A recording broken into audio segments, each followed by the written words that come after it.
우리가 제대로 된 방향으로 가고 있나?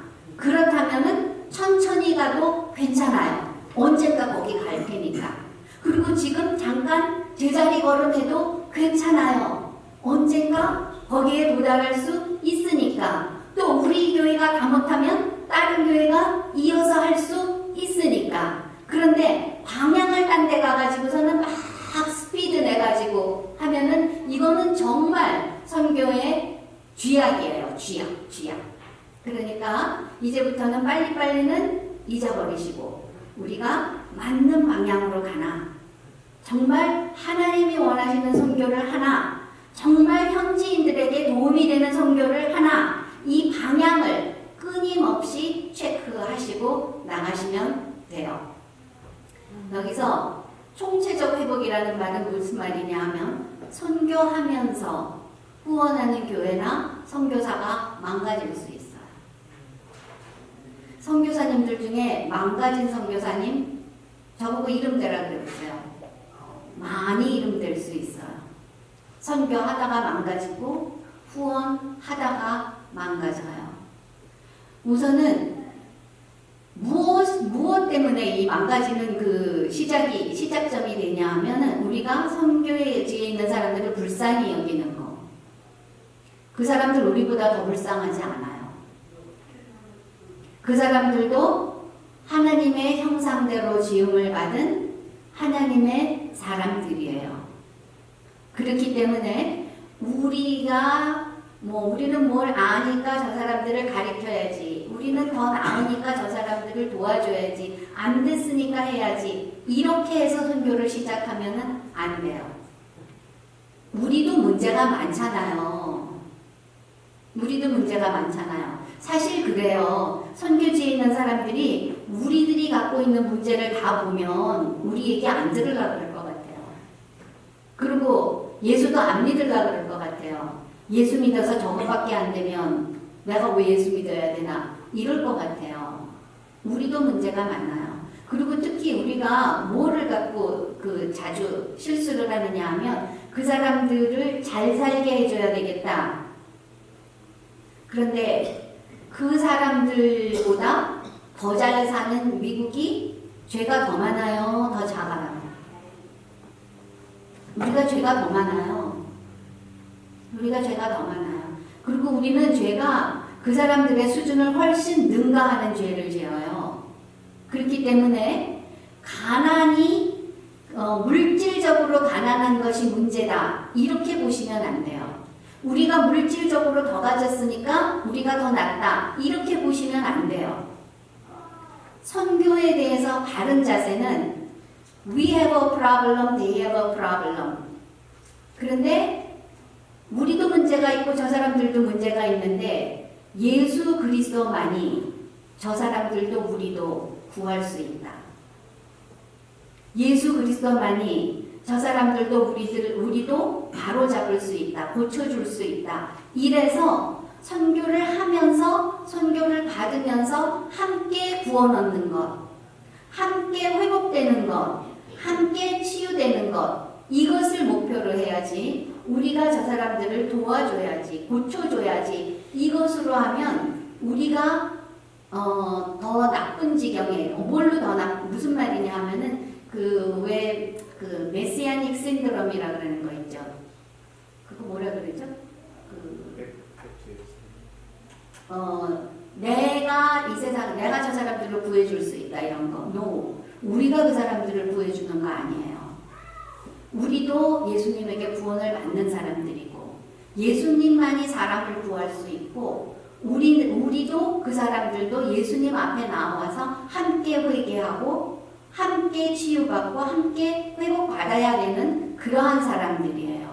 그러한 마음으로 우리가 선교에 임할 때 우리가 교만하거나 또 컨트롤하거나 그 사람들을 무시하거나 이러한 잘못을 범하지 않을 수 있어요. 이제 아까 이야기했던 문제점 중에 자립에 대해서 이야기를 할게요. 이 자립에 대해서 막 이야기를 하니까는 선교사님들이 막 그래요. 아유, 부총장님은 지금 이 나라 사람들이 얼마나 가난한지 몰라서 그런 소리 하시지, 얼마나 가난한지 아시면 자립하라는 소리 못하세요. 이래요. 그래서 나도 거기에 깜빡 속아 넘어갈 뻔했잖아요. 근데 이덕주 교수한테서 배웠어요.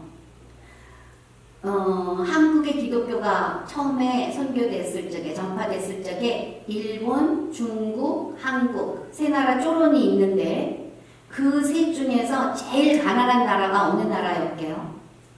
한국이었다는 거예요. 한국이 제일 가난했다는 거예요. 아니, 가난한 정도가 아니라 그때 한국은 망해가는 나라였잖아요. 가망이 없는 나라였어요. 그런데 그 세 나라 중에서 기독교가 가장 부흥하고 성장했던 나라가 결과적으로 어느 나라가 되었어요? 한국이에요. 그런데 그 한국에서, 그 가난한 데서 한국 교회가 제일 먼저 자립을 중요하게 생각했어요. 그래서 자립을 하기 위해서 돈은 없고, 그러니까 뭘 생각했겠어요? 다른 방법이 없을까? 막 열심히 생각해서 한 것이 성미예요. 성미. 돈이 없으니까 특히 여자들이 무슨 돈을 만져보겠어요. 그 당시에 돈 보고 죽을래야 죽을 수가 없는데, 그러니까 그 밥을 하면서 밥 한 숟가락, 쌀 한 숟가락 이렇게 세이브 해놔가지고 그거를 주일날 교회 오면서 들고 오는 거예요. 그래서 바쳐요. 그러면은 목사님이 그걸로 먹고 사는 거예요. 그것이 사례비가 되는 거예요. 그래서 이 성미 제도를 가지고서는 이 가난했던 한국에서 자립을 한 거예요. 그리고 그 다음에 또 한국 백성들이, 또 우리 한국의 기독교인들이 기가 막히게 생각했던 게 뭐냐면 날연보라는 게 있어요. 들어보셨어요? 날연보. 이덕주 교수 와서 뭐하고 갔대요 도대체? 이 날연보라는 것은 날, 일, 데이, 하루씩을 바치는 거예요. 자기의 시간을 바치는 거예요. 돈이 없으니까 시간을 바치는 거예요. 그래서 헌금할 적에 나는 3일을 바칩니다. 나는 5일을 바칩니다. 이렇게 써냈대요. 그리고 나서 자기가 바친 그 3일, 그 5일 동안은 나가서 전도했대요. 그래서 멀리도 갔어야 하는데 자기 돈으로 경비 써서 가가지고 거기 가서 3일 바쳤으면 3일, 5일 바쳤으면 5일 전도하다 왔다는 거예요. 이렇게 전도했으니까 한국교회가 살아난 거예요. 한국교회가 일본, 중국 다 저리 가라 할 만큼 그런 부흥을 이루어낸 거예요. 월급 받으면서 가서 그렇게 했던 것보다, 그 벵글라데시 있죠? 벵글라데시 선교사님이 그러는데, 벵글라데시는 그 이슬람권이라서 한국에서도 많이 후원금을 보냈대요. 그래서 누가 목회만 하겠다 그러면 너무 고마워가지고 월급을 막 보내면서 그 목회만 열심히 해달라고 그랬더니 거기 목사님들이 어떻게 하냐 하면 월급이 제 날에 안 오면 주일 설교를 안 하더래요. 사건이 된 거죠. 그렇게 전도하는 거하고, 평신도들이 돈이 없어서 자기의 날을 바치면서, 자기의 시간을 바치면서 가가지고 전도하는 거하고 어느 게 더 힘이 있었겠어요. 이렇게 해서 가난하기 때문에 자립을 못하는 것이 아니라 생각의 발상의 차이예요. 그래서 이 자립에 있어서 가장 중요한 것은 무조건 자립을 해야 된다 하는 확고한 의지가 있어야 돼요. 그것만 있으면 자립할 수 있어요. 한국의 옛날 선교사님들이, 우리는 잘 모르죠. 그러니까 선교사님들이 뭐 교회도 지어주고 뭐 목사님들 월급도 대주고, 그렇지 않았다는 거야. 목사님들 월급은 이렇게 성미 이런 거로 했었고, 그 다음에 교회를 지을 적에도 그때 선교사님들이 여기 미국에다가 보고한 것들이 있어요. 그 보고한 거를 보면은 교회에 절대로 안 지어줬대요. 가능한 한 자기네들이 짓게 하고, 그리고 최대한으로 그 후원을 해야 되는 경우에도 전 건축비의 3분의 1 이상은 안 되게 하고, 안 넘게 하고, 그 다음에 전도하러 나갈 적에 그 전도지도 자기네들이 사게 하고, 그리고 신학교에서도 신학교에서도 일정 부분은 학생들이 등록금을 스스로 내게 하고 교과서도 자기 돈으로 사게 했대요. 웨슬리에서도 그 외국인 학생들 너무 가난하고 너무 공부하기도 어렵고 귀하고 그러니까 누가 공부만 하겠다 그러면은 등록금 다 마련해주고 비행기표 해주고 먹고 자고 다 해주고 이렇게 해서 공부를 시켰어요. 그랬더니 공부하다 힘들면 관둬요. 그래서 이거는 안 되겠다. 그래가지고 그 다음에는 본인도 일정 부분을 내게 했어요. 그랬더니 다 끝내요. 자기 돈이 들어가니까. 그리고 또 다 싸서 졸업시켜준 사람들은 거기 자기네 나라 돌아간 다음에 뭐라 그러냐 하면 자기는 뭐 지금 교회 이런 프로젝트 할 테니까 돈 보내달래요. 그런데 자기 돈도 내가면서 공부한 사람들은 그런 거 안 해요. 이래서 자립은 무조건 해야 되고 그리고 자립을 전제로 하는 그 확고한 의지가 먼저 있어야 돼요. 이거는 후원 교회에도 있어야 되고 선교사에게도 있어야 되고 현지인에게도 있어야 되고 그런 다음에는 구체적인 플랜을 해야 돼요. 근데 우리는 아까 얘기했다시피 빨리빨리 하려니까 장기적인 플랜 잘 못했다 그랬잖아요. 그러니까 막 하다가 내년에 자립하세요? 이러면 못해요. 그러면은 정말 지금까지 했던 것도 다 엉망되고 마는 거예요. 그러니까 시작할 때부터 계획을 세워가지고 내년에는 이렇게, 그 다음에는 이렇게, 그래서 후원 주둔 것을 점점 더 줄여서 뭐 5년 후에는 자립하세요. 이런 식으로 해서 그러한 플랜을 세워줘야 돼요. 그리고 그러한 플랜을 세우면서 그 사람들을 교육을 시켜줘야 돼요. 그냥 알아서 자립하세요. 이렇게 갖고 못해요. 그러니까는 교육을 시켜줘야 되고, 그 다음에는 실천을 해야 돼요. 실천을 해야 돼요. 근데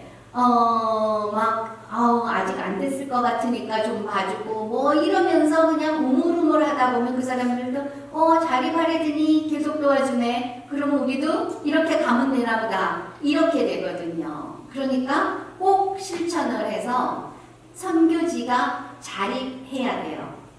선교사라는 직업은 참 별난 직업이에요. 독특한 직업이에요. 다른 직업들은 일을 열심히 해서 그 직장에 오래오래 있어야 되잖아요. 그죠? 선교사라는 직업은 열심히 해서 빨리 잘려야 되는 직업이에요. 선교사가 오래 있으면 안 돼요. 선교사는 일으켜가지고 훈련시키고 자기는 쫓겨나야 돼요. 그러니까 빠져줘야 된다는 얘기예요. 그러면은 평생을 선교에 가지만 이 사람들은 어떻게 하나? 거기에서 빠져나와서 딴 데 가서 또 하라는 얘기예요. 그렇게 해서 해줘야지 거기서 그냥 계속하고 있으면은 남들이 보기에는 저 선교사는 저기에다 뼈를 묻겠댄다. 훌륭해 보일지 모르지만 선교지에는 도움이 안 되기 때문이에요. 자립을 하기 위해서 제일 중요한 건 뭘까요? 현지인 길러놔야 돼요. 네, 현지인을 길러놔야 돼요. 그래야지만 그 사람들이 이거를 받아서 할 수가 있어요. 그래서 현지인 지도자 양성 이거 하나만 오늘 기억하셔도 돼요. 현지인 지도자 양성 목회자도 마찬가지 교수도 마찬가지. 여러분 이거 말씀드려 볼게요. 우리가 현지인의 지금 그 선교지에 너무너무 부족한 것이 목회자예요. 목회자가 없으면 이단이 생겨요. 멕시코에 거기 어떤 교수가 발표를 하는데 그 중남미 대회에서 발표하는데 어떤 교수가 자기가 리서치를 하는 거예요. 연구를 해서 그 결과를 발표하는데 멕시코 시티 수도에 있는 10,000명 모이는 교회를 했대요. 그래서 거기 목사님 보고 어느 신학교 나왔냐고 그랬더니 안 나왔다 그러더래요. 근데 교인은 10,000명 모여요. 그리고 5,000명 모이는 교회 가갖고 목사님 신학교 나왔냐 그러니까 안 나왔다 그러더래요. 어떻게 이런 일이 가능하냐 하면 중남미에는 누구든지 아침에 일어나서 내가 어젯밤에 하나님으로부터 소명받았다. 그러면 목사 시작하는 거예요. 너무 착하죠 사람들. 우리 중에 누가 나 어젯밤에 저기 하나님으로부터 소명 받았어요. 오늘부터 나 목회합니다. 그럼 우리 목사님 이러고 불러요? 안 부르잖아요. 근데 그 사람들은 그렇게 얘기하면 금방 빠스토를 그래요. 그래갖고 그런 사람들이 막 많기 때문에 뭘 가르치는지 몰라요. 뭘 가르치는지 모르면 뭘 배우는지 모르면 이게 이단이 되는 거예요. 이단을 만들려고 그래서 만드는 게 아니라 본인은 정말 좋은 마음으로 하는데도 한계가 있으니까 이단을 낳을 수밖에 없어요. 그래서 왜 중남미 선교회가 생겨야 되느냐? 왜 중남미를 위한 신학교가 생겨야 되느냐? 이 사람들을 가르쳐야 돼요. 그래서 중남미에는 신학교를 세우는 것보다 더 중요한 것은 이미 목회를 하고 있는 사람들을 붙잡아다가 바른 교리를 가르쳐줘야 돼요. 근데 너무 다행인 것은 나도 그럴 줄 알았거든요. 이미 목사인데 뭐가 걱정이겠어요. 이렇게 와요. 내가 너무 신기했어요. 처음에 30명 하려고 모았는데 87명이 왔어요. 그래가지고 내가 왜 이렇게 많이 오느냐고. 더군다나 그 전날 교통사고 난 사람은 짝발을 짚고 왔어요. 내가 왜 이렇게 배우려고 그러느냐고. 이미 목회하는데 그랬더니 세상에 안 된대요. 목회가 잘 모르고 하니까. 그러니까 이 사람들이 이렇게 배우러 온다는 거예요. 그래서 이렇게 열심히들 공부를 하는 거예요. 그러니까 그 사람들한테 우리가 빨리빨리 가르쳐줘야 돼요. 제대로 된 교리를 가르쳐줘야 돼요. 그래서 중남미는 아무나 목사하니까 그렇고, 그 다음에 또 중국 예를 들어볼까요? 중국은 우리가 막 그 공안 때문에 무서워서 예배 못 드리고 예배들이 다 잡혀가고 이렇게 알고 계시죠? 그거는 옛날 호랑이 담배 먹던 때 얘기고, 5년 전만 해도 내가 그거를 안 갖고 왔는데 5년 전만 해도 상황이 어땠냐 하면은 일부 예배를 안에서 드리고 있으면 마당 한가득 줄을 서요. 다음 2부 예배에 들어가려고. 왜 줄을 서야 되느냐? 늦게 가면 자리가 없어요. 이렇게 설교를 하면 요 앞자리부터 끝까지 앉아요. 그 꽉 차도 막 궁뎅이 뒤밀고 와서 앉으려고 그래요. 그리고 담임 목사님은 예배 때마다 광고해요. 제발 예배 한 번만 드리고 가래요. 다음 사람 들어와서 예배 드리게. 중국이 이렇게 기독교가 막 발전하고 있었어요. 지금 전 세계에서 기독교인 성장률이 1위가 어느 나라? 중국. 눈치 있는 분들은 금방 아시잖아요. 중국이에요. 이렇게 기독교가 막 발전하고 있었는데 그 공식 거기는 참 집계하기도 어려워요. 너무 인원이 많아가지고. 그런데 그때 한 10여 년 전에 공식 집계된 것으로 하면 교회가 56,000개래요. 56,000개인데 목회자가 몇 명이냐 그랬더니 3,700명이래요. 3,700명. 그럼 나머지는 어떻게 보고 있겠어요?